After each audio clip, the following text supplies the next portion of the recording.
கிறிஸ்துவுக்குள் அன்பான கர்த்தருடைய பிள்ளைகளே, உங்கள் யாவரையும் ஆண்டவராகிய இயேசு கிறிஸ்துவின் ஈடு இணையற்ற பரிசுத்த நாமத்தினாலே உங்களை ஆசீர்வதிக்கின்றேன், வாழ்த்துகின்றேன்.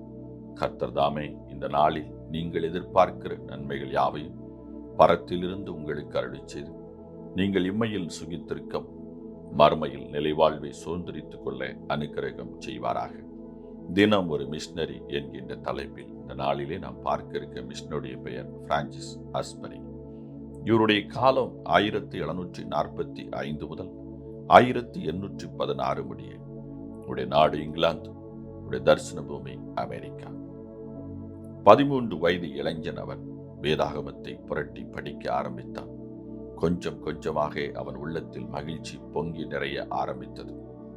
ஆம், நீங்கள் நினைப்பது போன்று அவர் உள்ளத்தில் இயேசு வந்து விட்டார். இயேசு வந்த உள்ளம் ஆனந்தத்தால் ஆர்ப்பரிக்கும் அல்லவா? ஆனந்த கூத்தாடினார் பிரான்சிஸ் அஸ்பரி. 18 வயதிலேயே போதகருக்குரிய தகுதியை பெற்றுவிட்டார். 22 வயதில் அபிஷேகம் செய்யப்பட்டார். 1771 வருடம் அது.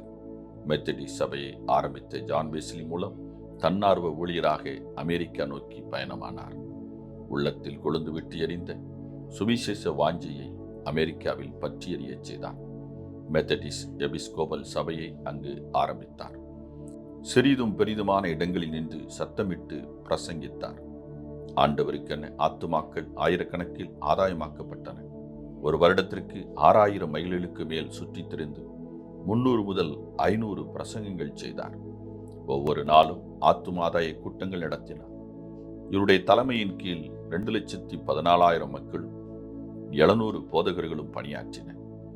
1784 ஆண்டு அமெரிக்காவில் உள்ள மெத்தடிஸ்ட் சபை அனைத்திற்கும் தலைவராக ஜான் வெஸ்லியால் நியமிக்கப்பட்டார். அமெரிக்கா முழுமைக்கும் மிகவும் பிரபலமானவராக காணப்பட்ட அஸ்பரி பேராயராகவும் பொறுப்பை ஏற்றார். கடின உழைப்பையும் அர்ப்பணிப்பும் இவர் உயர்வுக்கு அழைத்துச் சென்றன. மக்களின் சிறந்த மாதிரியாக தன் வாழ்வை அமைத்துக் கொண்டார். தன் மிஷனரி பயணமாக 2,70,000 மைல்களுக்கு மேல் பயணம் செய்து சுவிசேஷத்தை பிரசங்கித்த இவர் அமெரிக்காவின் அப்போஸ்தலரானவர்.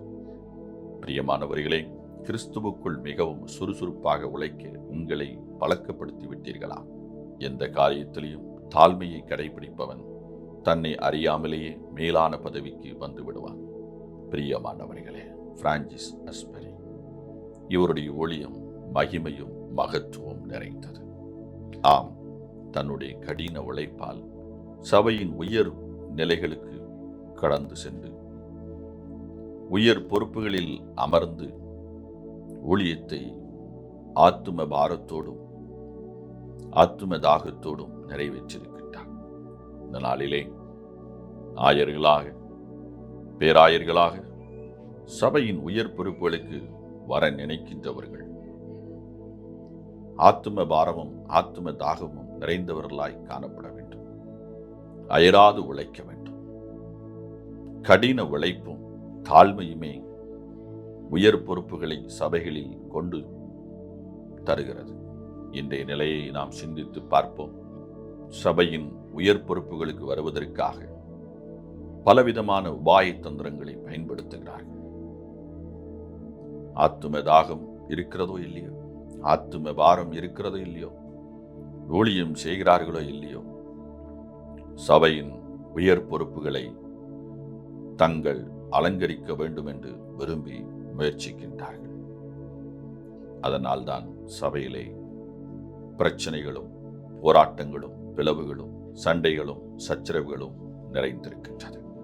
ஆம், சபை ஆத்தும தாகத்தினாலும் ஆத்தும பாரத்தினாலும் நிறைந்திருக்கும் என்று சொன்னால், ஆயர்கள், பேராயர்கள், சபையின் பொறுப்புக்கு வருகிறவர்கள், சபையின் பணிகளுக்கு தங்களை அர்ப்பணித்திருக்கிறவர்கள் ஆத்தும தாகமும் ஆத்தும பாரமும் நிறைந்திருக்கும் பொழுது சபை ஒன்றுபட்டு அமைதியுடன் கர்த்தருக்காக அரும்பெரும் காரியங்களை செய்துவிட முடியும்.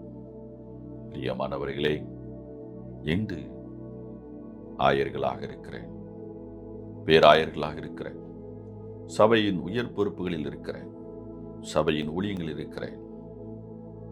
நாம் எப்படிப்பட்டவர்களாக காணப்படுகிறோம். நம்மை உண்மையான ஆத்தும தாகத்துக்கும் ஆத்தும வாரத்துக்கும் அர்ப்பணிப்போம். தாழ்மையை தரித்துக் கொள்வோம். உண்மையான தாழ்மை உள்ள வாழ்க்கை வாழ்வோம். அப்பொழுது கர்த்தர் நம்மை உயர்த்தி வைப்பார்.